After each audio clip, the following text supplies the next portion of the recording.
Hello everyone and welcome to this presentation on Bootstrap sampling methods.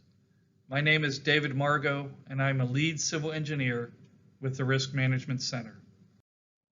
After watching this presentation, you should be able to describe how the Bootstrap method can be used to model the uncertainty in an analytical frequency curve. We'll cover two topics during this presentation.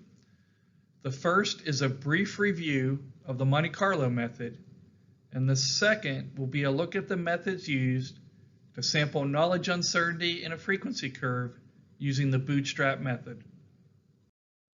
One of the primary applications for the Monte Carlo method is to model uncertainty. It does so in the following way. Given some uncertainty in the inputs to our model, this could be our frequency curve. What is the uncertainty in the outputs of our model? This could be annual flood damage. It's useful and common when analytical solutions are difficult or when they do not exist at all. The basic framework and steps of a Monte Carlo model look something like the following. First, you need to build a model. This can be any sort of model that has inputs such as a frequency curve, some calculations that perhaps calculate the amount of flooding, and some outputs that report something like the damages. You then must assign probability distributions to the model inputs that you want to model as being uncertain. Perhaps this is the uncertainty in your frequency curve. You then sample the model inputs based on those probability distributions, plug those into your calculations, and calculate and record the model outputs. Again, the outputs could be something like annual damages. You repeat this process many times, generating many samples of model inputs and corresponding calculations and results for model outputs. From these many samples, you can then evaluate the probability distributions of the model outputs. A fundamental principle of the Monte Carlo method is that given enough samples, the distributions of these model outputs will converge to the correct probability distributions. Many of the Monte Carlo models that are commonly used in hydrology use this two-loop nested framework. In the outer loop, we generally sample the knowledge uncertainty, which could be represented by the uncertainty in a frequency curve defined by the effective record length and the confidence intervals. Or on the output side of our model, it could be represented by the uncertainty in our estimate of expected annual damages. In the inner loop, we generally sample and model the natural variability, which can be represented by the random occurrence of flood events sampled from our frequency curve. And on the output side of our model, it could be represented by the uncertainty in annual damages that vary from year to year depending on the size of the flood event that occurs in any particular year. This separation of the uncertainty is done so that we can isolate the knowledge uncertainty because it is the reducible part of the uncertainty. So we want to be able to get a sense for whether or not it is worth doing additional study to reduce the knowledge uncertainty. One of the ways to do this is to separate it so that we can evaluate the knowledge uncertainty separately from the natural variability.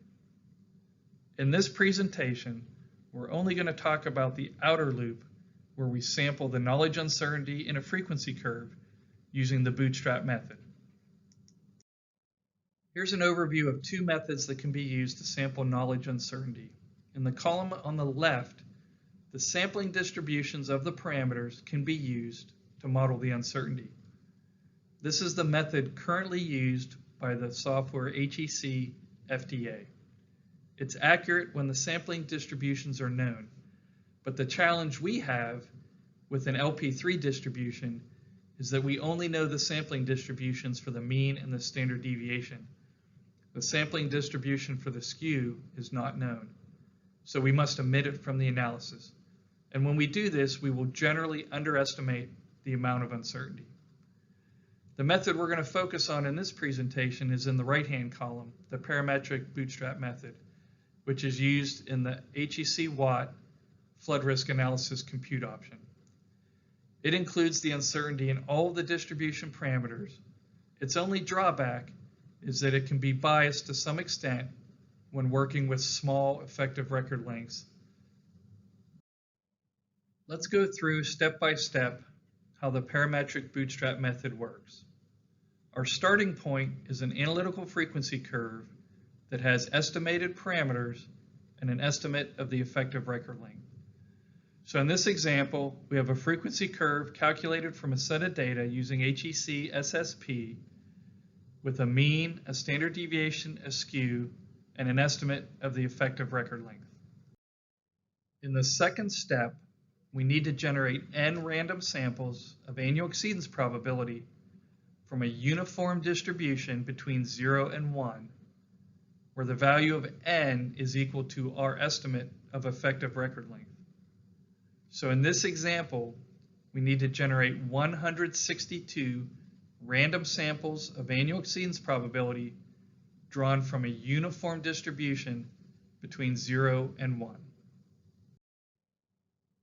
In the third step, we take the n values of AEP that we generated in step 2 and calculate n corresponding values of flow given our distribution parameters that we estimated from the original frequency curve in step 1.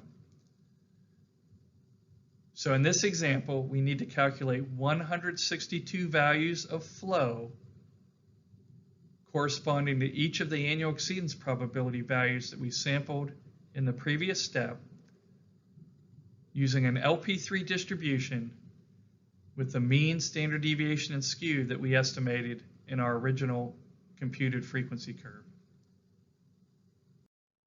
In step 4, we can essentially treat the n sampled flow values that we computed in step 3 as if they were an independent systematic period of record. From that record, we can then estimate a sample of our flow frequency curve. So in the figure shown, the green curve is the original computed curve from the data that we computed in step 1.